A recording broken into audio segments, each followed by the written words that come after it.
আপনারা বলুন তো, একটা কবরের কিনারে যদি কয়েক বৎসর নীরবে দাঁড়ায় থাকে, কবরের আযাব কয়দিনের জন্য মাফ? কথা আসতে কম। কোনো ব্যক্তির বাবা যদি ইন্তেকাল করে, মা যদি ইন্তেকাল করে, কোনো আপনজন যদি ইন্তেকাল করে, আর সেই ব্যক্তি মা বাবার জন্য খুব দরদি ছিলেন, বেগম ইন্তেকাল করেছেন, বেগমের জন্য একদম তার খুবই দরদ, সেই দরদের কারণে যদি কবর দেওয়ার পরে কবরের কিনারে আজীবন দাঁড়ায় থাকে, নীরবে চুপচাপ দাঁড়ায় থাকে, কবরের আযাব কয়দিনের জন্য মাফ হবে? একদিনের জন্য কবরের আযাব মাফ হবে না। তাইলে ওখানে যায় নীরবে দাঁড়ায় রইলেন, লাভটা কি হল? আমার দেশের বাসার জন্য যারা জীবন দিয়েছে, দেশটা মুসলমানের দেশ। কার দেশ? মুসলমানের দেশ। যারা বাসার জন্য জীবন দিয়েছেন তাদের একজনের নাম বরকত, আরেকজনের নাম জব্বার, আব্দুল জব্বার, আব্দুল সালাম, আরেকজনের নাম রফিক। এই নামগুলির দ্বারা আপনারা কি বুঝতেছেন? তারা খ্রিস্টান ছিল, বৌদ্ধ ছিল, হিন্দু ছিল, কি ছিল? যে তারা ছিল মুসলমান। মুসলমানেরা আন্দোলন সংগ্রাম করে নিজের ভাষার জন্য জীবন দিয়েছেন। ভাষা, মাতৃভাষা, এটার দাম কত? আমার নবী মুহাম্মদ রাসূলুল্লাহ সাল্লাল্লাহু আলাইহি ওয়াসাল্লাম জন্মগ্রহণ করেছেন সৌদি আরব। কোথায়? ওখানকার ভাষা কি? আরবি। কোরআন শরীফ কোন ভাষায় নাযিল হয়েছে? আমার নবী কোন ভাষায় কথা বলতেন? রাসূল সাল্লাল্লাহু আলাইহি ওয়াসাল্লাম যদি বাংলাদেশে জন্মগ্রহণ করতেন, তাইলে আল্লাহ পাক রাসূলের মাতৃভাষায় কোরআনও নাযিল করতেন। এই মাতৃভাষার গুরুত্ব আছে না? তাহলে এত গুরুত্বপূর্ণ নিজের মাতৃভাষাকে টিকাইবার জন্য যারা জীবন দিয়েছেন তারা অবশ্যই শহীদ। আমরা শহীদদেরকে স্মরণ করতে চাই কোরআন দিয়ে, আমরা শহীদদেরকে স্মরণ করতে চাই দোয়ার মাধ্যমে, আমরা শহীদদেরকে স্মরণ করতে চাই তাদের জন্য কিছু হাদিয়া প্রেরণ করে, আমরা শহীদদেরকে স্মরণ করতে চাই আল্লাহর দরবারে জান্নাত কামনা করে। নীরবে দাঁড়ায় থেকে শত শত বছর দাঁড়ায় থাকলেও শহীদদের কোনো আত্মজ্ঞান যাবে না, ঠিক কিনা বলেন? আজকে আমার বাংলাদেশকে মুক্ত করার জন্য যারা জীবন দিয়েছে, 15 বছর পর্যন্ত লড়াই কিন্তু আমরা করেছি। যারা ক্ষমতায় ছিল তারা বারবার বক্তৃতায় দাঁড়ায় খালি ডাকতো খেলা হবে, খেলা হবে, কিন্তু আমরা 15 বছর পর্যন্ত খেলার মাঠেই কিন্তু ছিলাম। আপনারা যারা এখানে আসেন কতটুকু চিনেন, কতটুকু জানেন জানি না। জেলখানায় যাওয়ার আগে যেই ভাষায় কথা বলেছি, জেল থেকে বের হয়েও কিন্তু সেই ভাষায় কথা বলেছি। জেলখানায় যাওয়ার আগে আমাদের আওয়াজ যেরকম ছিল, জেল থেকে বের হয়েও কিন্তু আমাদের আওয়াজের কোনো পরিবর্তন হয় নাই। আমরা খেলার মাঠে 15 বছর পর্যন্ত ছিলাম, কিন্তু তোমরা যারা খেলা হবে বলছো, তোমরা একদিনের জন্য খেলার মাঠে আসো নাই। তোমরা পুলিশ লীগের মাধ্যমে, তাদের অস্ত্রের মাধ্যমে আমাদের সাথে খেলা করেছো। তোমাদের কোনো শক্তি নাই। যদি শক্তি থাকতো তাইলে আজকে তোমরা কোথায়? যে গত পরশু দিন না কোন দিন শুনলাম তারা নাকি হরতাল ডাকছে। আমি সকালবেলা ব্রাহ্মণবাড়িয়া রওনা হয়েছি, যাব মৌলভীবাজার। ব্রাহ্মণবাড়িয়া পর্যন্ত যাইতে আমার সময় লাগছে 7 ঘন্টা হরতালের কারণে। মানে রাস্তা এত খালি যে রাস্তায় গাড়ি টানতে ভয় করছে, এই জন্য আমার 7 ঘন্টা সময় লাগে। আমরা ঘুমাই গেছি যে রাস্তায় যানজটের কারণে আমি 7 ঘন্টা সময় লাগছে ব্রাহ্মণবাড়িয়া যাইতে। আর আমি কিন্তু তোলার আশি সালাম দেওয়াও জানি, তোলার আশির বাড়ি সালাম দিয়ে দেখছি গোটা বাংলাদেশের টেকনাফ থেকে তেঁতুলিয়া পর্যন্ত তোমাদের সাও বাচ্চা কাউকে পাওয়া যায় নাই রাস্তায়। যারা কথা না বলবে হেরা কাওয়া কাদের দলের লোক। চুপ করে যদি বসে থাকে আপনার পাশের লোকটাকে চিনবেন ভালো করে, কথা না বললে কাওয়া কাদের দলের লোক। তুলার আশি দিয়ে তোমাদেরকে কোথাও পাওয়া যায় না। আমরা আগেও মাঠে ছিলাম, এখনো মাঠে আসি। যদি দেখতে চাও তাইলে মাঠে আসো, দেখি কত ধানে কত চাও। আমার বাংলাদেশে যারা জুলাই আগস্টের আন্দোলন করেছেন, আবু সাইদের কবর জিয়ারত করার জন্য গিয়েছিলাম। তখন আমাকে একটা ছেলে এসে পেছন দিক থেকে আমার তার মোবাইলটা আমার সামনে এইভাবে ধরলেন। আমি খুব প্রথম বিরক্ত হলাম, বিরক্ত হয়ে তার দিকে তাকায় তাকে একটা ধমক দিলাম। সে বলতে হুজুর একটু মেহেরবানি করে মোবাইলটা দেখেন। আমি দেখি সেখানে আবু সাঈদের ছবি। আমি বললাম যে এটা তো আবু সাঈদের ছবি, হুজুর পাশের ছেলেটাকে চিনেন কিনা? আমি বললাম যে না, তাকে তো চিনি না। সে আমাকে বলতেছে হুজুর আমাকে দেখেন। তার দিকে তাকায় দেখি পাশের ছেলেটা সেই। তখন তাকে আমি জড়ায় ধরলাম, জড়ায় ধরে বললাম আবু সাঈদের কবর তো জিয়ারত করতে আসলাম, কিন্তু আবু সাঈদ যখন গুলি খেয়েছেন, গুলি লাগার মুহূর্তে তার অবস্থাটা কি ছিল এই ব্যাপারে তুমি একটু স্মৃতিচারণ করবা, তুমি একটু বলবা। তখন সে তার গাল বাইবে পানি ঝরতেছে, আর সে বলতেছে হুজুর সে যখন গুলি খাইয়া নিচে যখন পড়ে গেছেন, মাটিতে পড়ে যখন কাতরাইতেছিল, তখন তার মুখ থেকে বের হইতেছিল আল্লাহু আকবার, আল্লাহু আকবার, আল্লাহু আকবার। আল্লাহু আকবার বলে যারা দেশকে মুক্ত করার জন্য জীবন দিয়েছে, আমরা তাদেরকে কোরআন দিয়ে স্মরণ করতে চাই, আমরা তাদেরকে দোয়ার মাধ্যমে স্মরণ করতে চাই, আমরা তাদেরকে ওয়াজ মাহফিলের মাধ্যমে স্মরণ করতে চাই, আমরা তাদেরকে ইসলামী সম্মেলনের মাধ্যমে স্মরণ করতে চাই। বলেন কথা ঠিক না ঠিক? কথা ঠিক না ঠিক? আমার বন্ধুগণ, ইসলামের শহীদ শুধু একজন না, দ্বীনের জন্য তো শহীদ 1450 বছর। সর্বপ্রথম ইসলামের জন্য শাহাদাত বরণ করেছেন হযরত সুমাইয়া। হযরত সুমাইয়া একজন নারী, সর্বপ্রথম ইসলামের জন্য শহীদ হয়েছে, এবং তার শাহাদাতের অবস্থাটা কি ছিল? অত্যন্ত করুণ। আবু জাহেল তাকে ধরে নিয়ে গেছেন, আবু জাহেলের সঙ্গ ফাঙ্গরা তাকে অ্যারেস্ট করে নিয়ে গেছে, নিয়ে তার জামা কাপড় সব খুলে উলঙ্গ করেছেন। উলঙ্গ করে তার দুইটা পাওয়ের সাথে রশি বাঁধছে, বান্দা দুইটা গোড়াকে দুই দিকে খাড়া করে সেই গোড়ার সাথে রশিগুলি বাঁধছে। বান্দার পরে আবু জাহেল সামনে তীর নিয়ে দাঁড়াইছে, দাঁড়ায় তাকে বলতেছে দুইটা অপশন, এখন যদি তুমি বলো আমি নবী মুহাম্মদকে ত্যাগ করলাম, তাইলে তোমার রশির বাঁধ খুলে জামা কাপড় পরায়া তোমাকে সসম্মানে বিদায় দিয়ে দেবো, আর যদি বলো না মুহাম্মদের দলেই আসি, তাইলে তো বুঝতেই আসে কি হবে, বলো দেখি কোনটা রাখবা কোনটা ছাড়বা। তখন সুমাইয়া কোনো কথা বলে না, গাল বেয়ে বেয়ে পানি ঝরতেছে। আবু জাহেল মনে করছে ভয় পেয়ে গেছে। আবু জাহেল তাকে বলছেন সুমাইয়া, বই পাওয়ার তো কোনো কারণ নাই, তুমি বললেই তো হয় যে মুহাম্মদকে ছেড়ে দিলাম, তাইলে তো তোমার রশির বাঁধ খুলে তোমার জামা কাপড় ভরাইয়া তোমাকে সম্মানের সাথে বিদায় করে দেই, তুমি বই পায় চোখের পানি সারতেছো কেন, কাঁদতেছো কেন? তখন সুমাইয়া ডাক দিয়ে বলছেন, এই কুলাঙ্গার আবু জাহেল, নবীর দুশমন, ভালো করে শোন, আমি তুই যে আমাকে শেষ করে দিবে, আমার যে চিহ্ন বিচ্ছিন্ন করে দিবে, আমি যে দুনিয়ার থেকে বিদায় হয়ে যাব, এই জন্য আমি চোখের পানি সারতেছি না, আমার ভিতরে সামান্যতম ভয় ভীতি কিছুই কাজ করতেছে না, আমি শুধু একটা কারণে চোখের পানি ছাড়তেছি, নবী মুহাম্মদের মহব্বত আমার অন্তরে এই পরিমাণে আছে, আমি আল্লাহ পাককে বলতেছি চোখের পানি ছেড়ে ছেড়ে যে আল্লাহ তুমি আমাকে জীবন একটা কেন দিলা, আমাকে যদি শত শত জীবন দিতা আমি একটা একটা করে নবী মুহাম্মদের জন্য দিয়ে দিতাম। আমার ভাইরা, আমরা নবীকে কতটুকু মহব্বত করি, নবীকে কতটুকু ভালোবাসি, নবী সাল্লাল্লাহু আলাইহি সাল্লামকে কতটুকু মহব্বত করি আর কতটুকু ভালোবাসি। সাহাবায়ে কেরাম তো 313 জন বদরের যুদ্ধের মধ্যে নামছে, তাদের হাতে অস্ত্র ছিল তো? অস্ত্র ছিল? অস্ত্র কিনবার কোনো জায়গা ছিল? তাদের হাতে অস্ত্র দেবে এমন কোনো গোষ্ঠী ছিল? তাদের পক্ষে পৃথিবীতে মানববন্ধন করবে এমন কেউ ছিল? তাদের পক্ষে মিছিল করার মতো, সমর্থন করার মতো কেউ ছিল? 313 জন জীর্ণ শীর্ণ মক্কার থেকে যারা হিজরত করে দিয়েছেন, তাদের এখনো মাথা গুজাইবার জায়গা হয় নাই, তাদের পায়ের নিচে মাটি নাই, মাথার উপর ছায়া নাই, পরনে কাপড় নাই, পেটে ভাত নাই, তাদেরকে নিয়ে রাসূল সাল্লাল্লাহু আলাইহি ওয়াসাল্লাম মক্কায় গিয়েছেন, তাদের বউ মদিনায় গিয়েছেন, তাদের বউ বাচ্চা মক্কায় রয়ে গেছে, সেই বউ বাচ্চার উপর কি নির্যাতন হচ্ছে এটাও তারা সেখানে বসে জানে না। মোবাইলের যুগ ছিল না, খবর আদান প্রদানের যুগ ছিল না, ওই অবস্থায় তারা সম্পূর্ণ নিঃস্ব, তাদের ব্যবসা বাণিজ্য, তাদের অর্থ সম্পদ, তাদের বাড়ি ঘর সব মক্কাবাসীরা দখল করে নিয়ে গেছে, একদম নিঃস্ব অবস্থায় তারা সেই জায়গায় গিয়েছেন। কিন্তু হযরত মূসা আলাইহিস সালাতু ওয়াস সালামের উম্মত সংখ্যায় 6 লাখ, কিন্তু তাদেরকে আল্লাহ পাক সুযোগ সুবিধা দিয়েছেন কত? আকাশ থেকে মান্না ওয়া সালওয়া, মুফতে খানা, গরম গরম খানা, খাবার টাইম হইলেই তাদের সামনে আসতো, আর সেই খাবার তারা খাইতো। মরুভূমি দিয়ে রওনা হয়েছে, হঠাৎ করে পানি নাই, হযরত মূসা আলাইহিস সালামকে বলছেন মূসা পানির ইন্তজাম কি? মূসা আলাইহিস সালাম হাতের লাঠি দিয়া একটা পাথরের মধ্যে আঘাত করেছেন, 12টা নহর সাথে সাথে আল্লাহ পাক জারি করে দিয়েছেন। সাগরের পারে যায় দাঁড়াইছে, হযরত মূসা আলাইহিস সালাম লাঠি দিয়া পানির মধ্যে আঘাত করেছেন, সাগরের মধ্যখান দিয়ে রাস্তা হয়ে গেছে। এমন সুযোগ সুবিধা পাওয়ার পরে হযরত মূসা আলাইহিস সালামের উম্মত 6 লাখ, তাদেরকে গিয়ে মুসা আলাইহিস সালাম ডাক দিয়ে বললেন, ফেরাউনে আসতেছে, ফেরাউনের সাথে যুদ্ধ করা লাগবে। তারা সব বিমিল্লাহ মুসা, যদি ফেরাউনের সাথে যুদ্ধ করা লাগে তুমি আর তোমার আল্লাহ কইরো, আমরা নাই।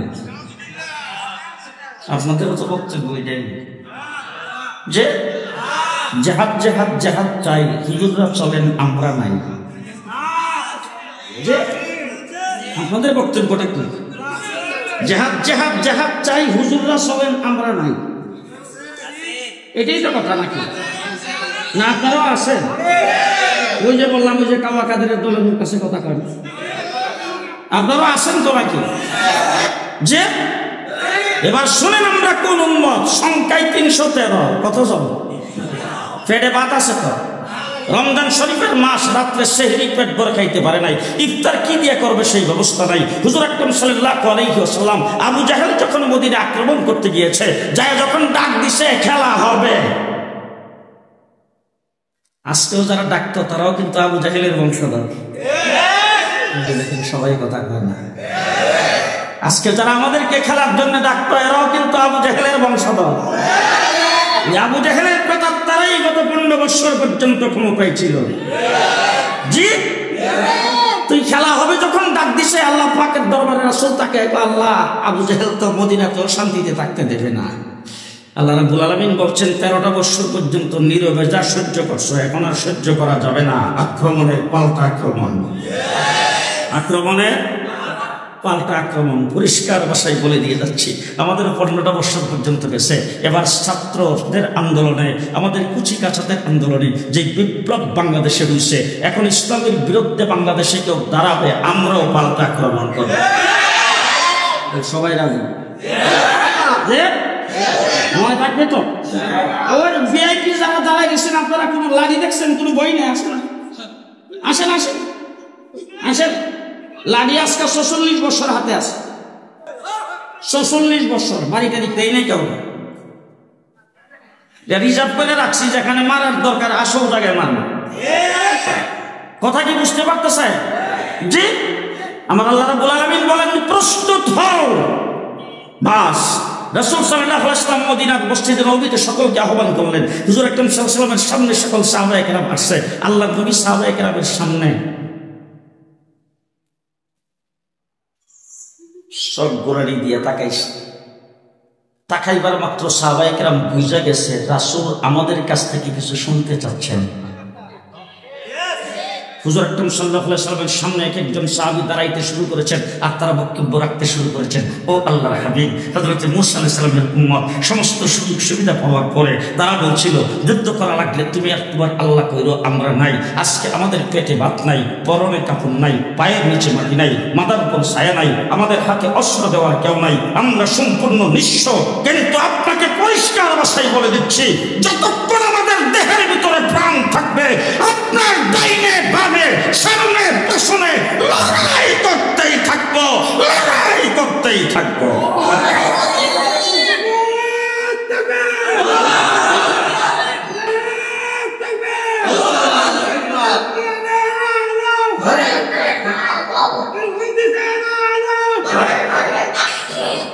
আমরা সেই নবীর উম্মত,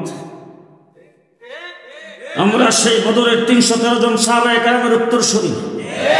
কেডা কেডা দেখি, কেডা কেডা দেখি? আমরা বদরের 313 জনের সাহাবায়ে কেরামের উত্তরসূরি। ঠিক না বেঠিক? ঠিক না বেঠিক? এখন সাহাবায়ে কেরাম 313 জন আল্লাহর নবীর সামনে দাঁড়িয়ে এই বলছে, ওই তখন থেকে দিন দেখেন খুব ভালো করে, অতীতে যত নবী পৃথিবীতে আগমন করেছেন, কোন নবীর উম্মত এরকম বলে নাই। কোন নবীর উম্মত নবী চলে যাওয়ার পরে তার দিনকে টিকায় রাখার জন্য আবু বকর সিদ্দিকের মতো বলে নাই, আয়ানকুসুদ্দিন ওয়া আনা হাইয়ুন, আমি জিন্দা থাকতে দিনের সামান্য ক্ষতি হবে, আবু বকর বরদাস্ত করবে না। 1,24,000 নবীর উম্মত বলে নাই, আবু বকর সিদ্দিক বলেছেন। আমাদের সেই কথা এখনো আছে তো? জি আছে না? মুহাম্মদুর রাসূলুল্লাহ সাল্লাল্লাহু আলাইহি ওয়াসাল্লামকে তাইফের জমিনে পাথরের বৃষ্টির মতো আঘাত করেছে, ইসলামের রূপ ছিঁড়ে গেছে। কথা আসতে কর, ইসলামের কি হয়েছে? ইসলামের কিছুই হয় নাই। রাসূল সাল্লাল্লাহু আলাইহি ওয়াসাল্লাম উহুদের লড়াইয়ে দান্দান শহীদ করেছেন, ইসলামের কিছুই হয় নাই। আমির হামজার লাশটাকে টুকরা টুকরা করা হয়েছে, ইসলামের সামান্যতম কিছু হয় নাই। খাব্বাব হুবাইবকে হত্যা করা হয়েছে, ইসলামের সামান্যতম কিছু হয় নাই। আবু বকর সিদ্দিককে পিটাইতে পিটাইতে নাকের হাড্ডি ভেঙে দেওয়া হয়েছে, ইসলামের সামান্যতম কিছু হয় নাই। হযরত বেলালকে উত্তপ্ত বালির মধ্যে শেষরানো হয়েছে, ইসলামের সামান্যতম কিছু হয় নাই। হুনাইনের যুদ্ধে মুসলমানরা পরাজয় বরণ করেছে, ইসলামের সামান্যতম কিছু হয় নাই। আল্লাহর নবী হিজরত করে মদিনায় চলে যাইতে হয়েছে, ইসলামের সামান্যতম কিছু হয় নাই। মুহাম্মদুর রাসূলুল্লাহ সাল্লাল্লাহু আলাইহি ওয়াসাল্লামের বাহিনী হযরত হুসাইন কারবালার ময়দানে টুকরা টুকরা হয়েছে, ইসলামের সামান্যতম কিছু হয় নাই। হযরত ইবনে তাইমিয়াকে নির্যাতন করা হয়েছে, ইসলামের সামান্যতম কিছু হয় নাই। ইমাম বুখারীকে বখরাত থেকে বের করে দেওয়া হয়েছে, ইসলামের সামান্যতম কিছু হয় নাই। ইমাম আবু হানিফা রাহমাতুল্লাহি আলাইহি জেলখানার ভিতরে মৃত্যুবরণ করেছেন, ইসলামের সামান্যতম কিছু হয় নাই। ইমাম মালিককে পিটাইতে পিটাইতে তার হাতটি ভেঙে দেওয়া হয়েছে, ইসলামের সামান্যতম কিছু হয় নাই। ইমাম আহমদ ইবনে হাম্বলকে দৈনিক 80টা করে দুর্গা মারা হতো, ইসলামের সামান্যতম কিছু হয় নাই। মুজাদ্দিদে আল-ফিসানিকে জেলখানার ভিতরে বন্দী করা হয়েছে, ইসলামের সামান্যতম কিছু হয় নাই। আমার ভাইরা বালাকোটের ময়দানে সৈয়দ আহমদ বেরলভী শাহ ইসমাইল শহীদ শাহাদত বরণ করেছেন, ইসলামের সামান্যতম কিছু হয় নাই। 1857 খ্রিস্টাব্দে হাফেজ জামিন শহীদ হয়েছে, একদিনে 14,000 আলেমকে ফাঁসির কাস্টে ঝোলানো হয়েছে। ঢাকার ভিক্টোরিয়া পার্কের এমন কোনো গাছ ছিল না যে গাছে আলেমদের লাশ ফাঁসির কাস্টে ঝুলে নাই, ইসলামের সামান্যতম কোনো ক্ষতি হয় নাই। শাপলা চত্বরে এক রাত্রে 1,54,000 গুলি চালানো হয়েছে, ইসলামের লোমটাও শিখতে পারে না।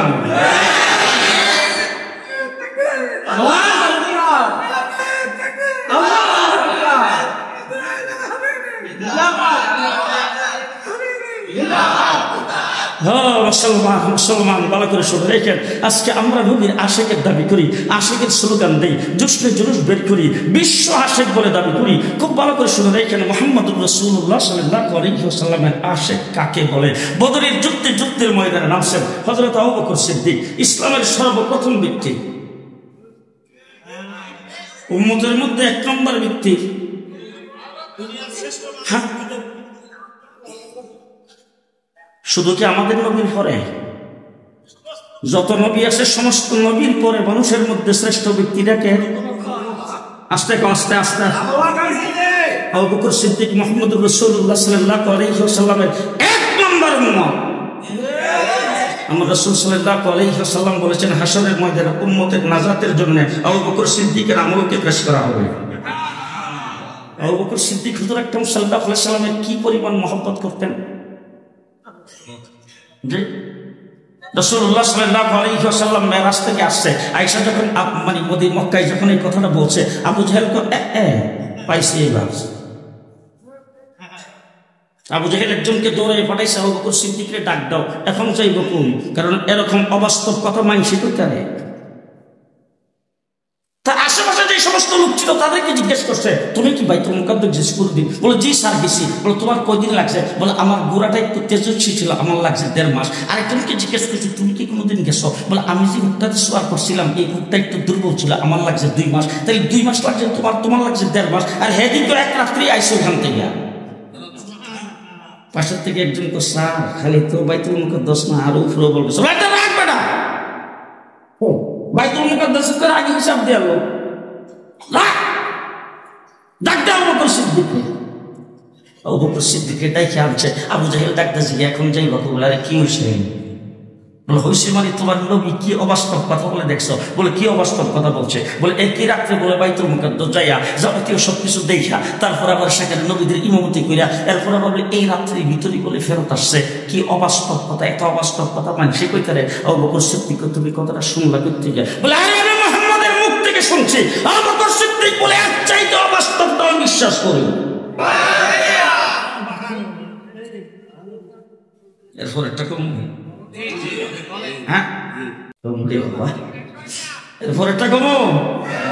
আবু বকর সিদ্দিক আল্লাহ নবীর দরবারে গেছে, আল্লাহ নবী বসাইছেন আবু বকর সিদ্দিককে। আবু বকর সিদ্দিক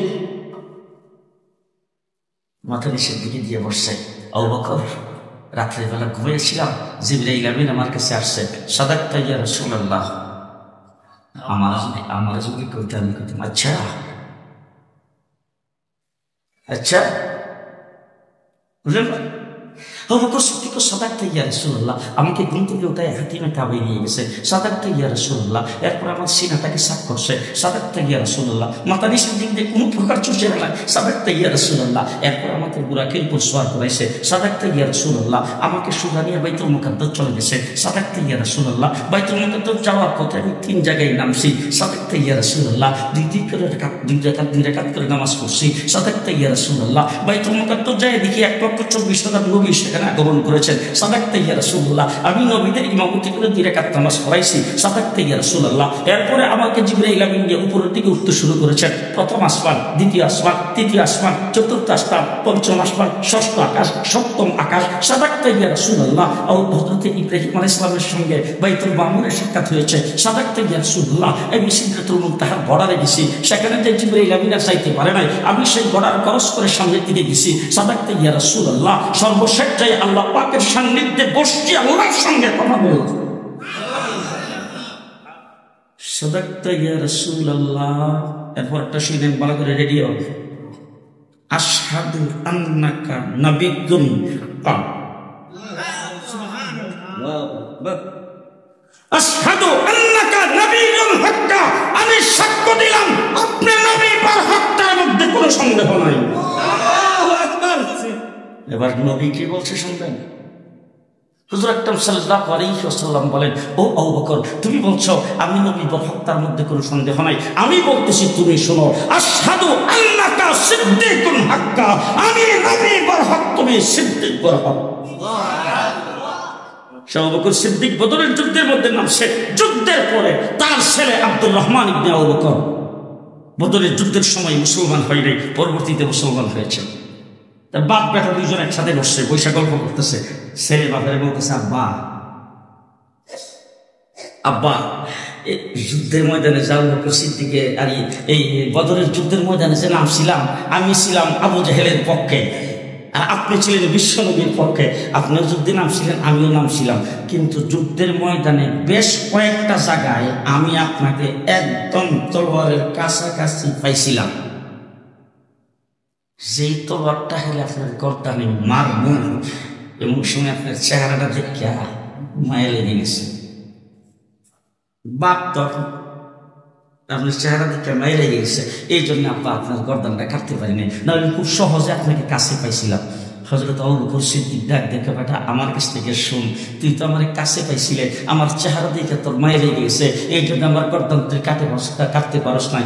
আমি যদি তোর দেখতাম আর আমার পাশে যদি কোথাও পাইতাম, তুই যাই না রাখ ভালো করে, তোর চেহারা দেখি আর যাই করি, আমার মায়া সামান্যতম তোর জন্য লাগতো না। তার কারণ হলো তোর মতো ছেলের চাইতে আমি নবীকে মহব্বত সবচাইতে বেশি করি।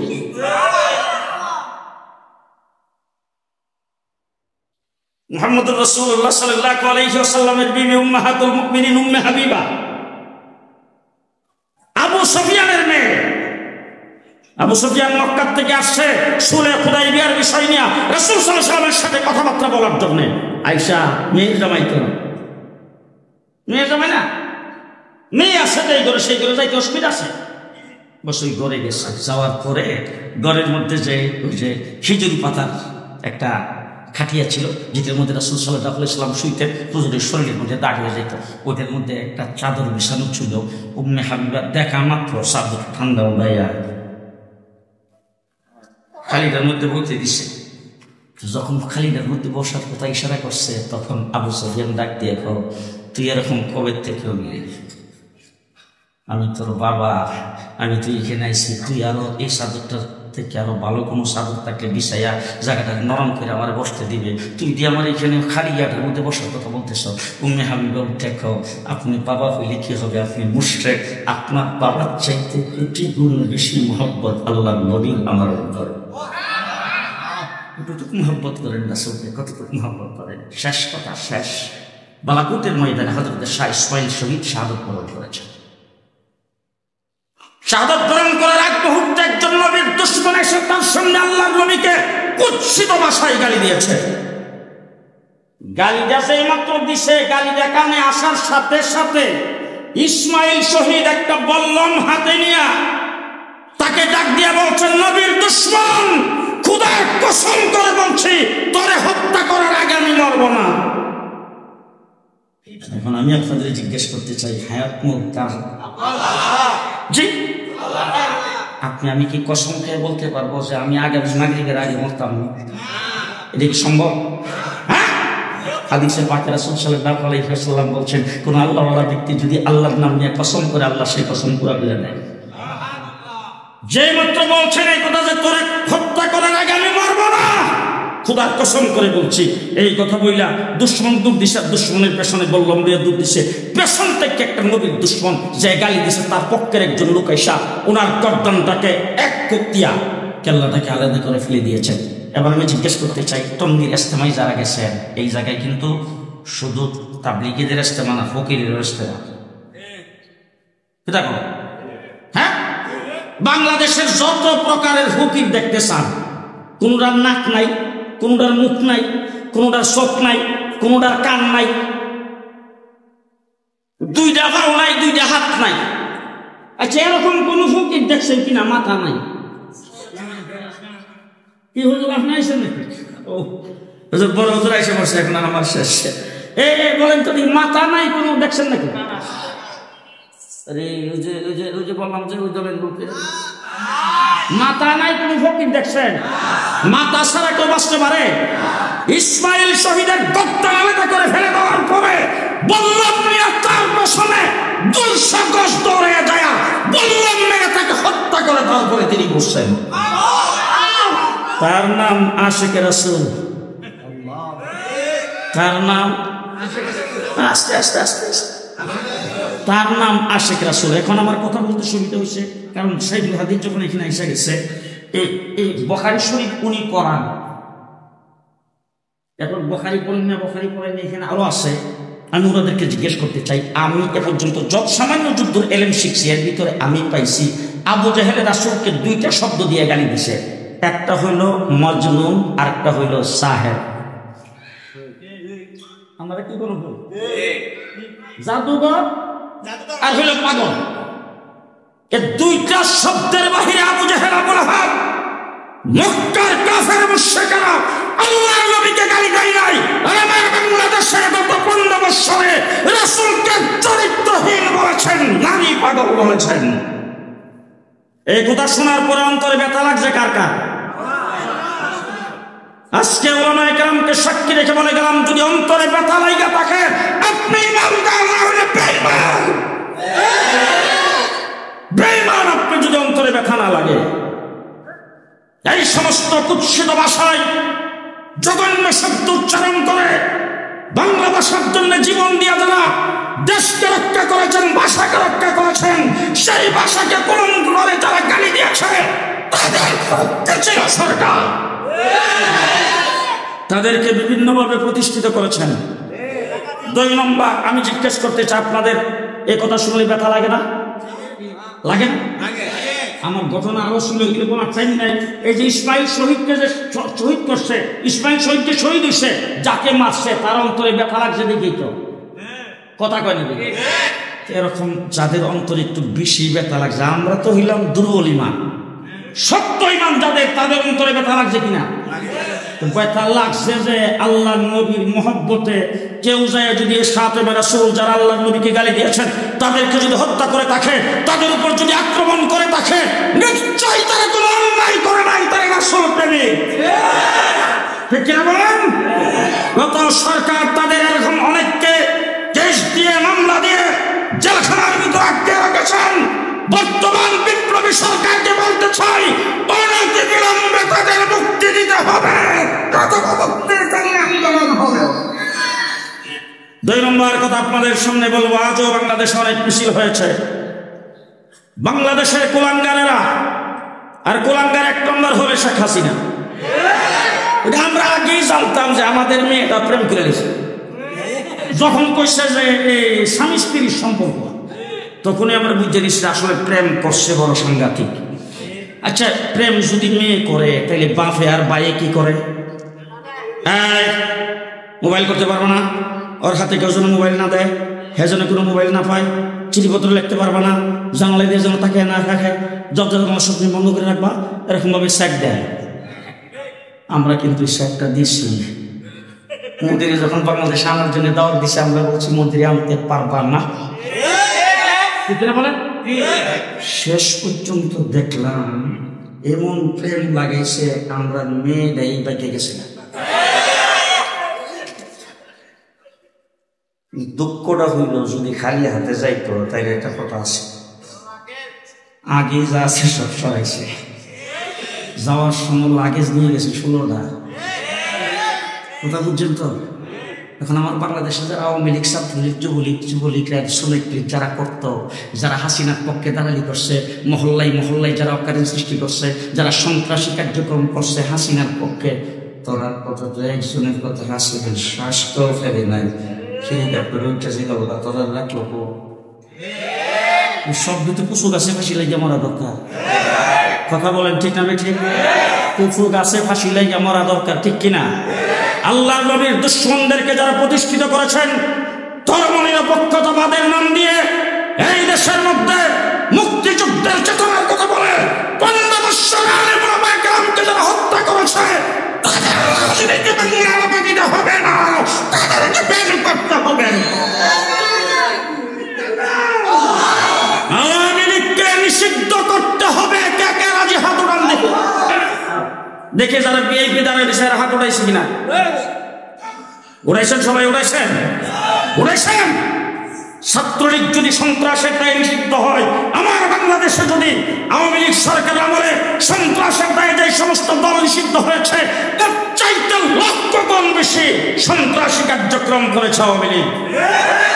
আজকে জাতিসংঘের বিপরীত সেটা প্রমাণিত হয়েছে, ঠিক না বেঠিক? এরপরে তাদেরকে আর ফাইলা রেখে কোনো লাভ নাই। আমার একমত। আল্লাহ লোকমান মাঝারি সাহেব সহ আরো আমাইকার আসছেন, আমরা কয়েন করবেন। আমার যেহেতু আরো প্রোগ্রাম আছে, আজকে যারা ইন্তজাম করেছেন তারা সবাই, আমি মনে করি এরা আমার এদের লোক মনে করে কিনা জানি না, তো তারাই আমার স্নেহভাজন যারা, তারাই আজকের ইন্তজাম করেছেন। আল্লাহ পাক এদিকে ভরপুর কামিয়াবি দান করুক, আমি দোয়া করি। এবং আমি না থাকলেও আমার অন্তর, আমার রূহ আপনাদের সাথে থাকবে। আমি আপনাদের কাছ থেকে বিদায় নিচ্ছি। আসসালামু আলাইকুম ওয়া রাহমাতুল্লাহি ওয়া বারাকাতুহু।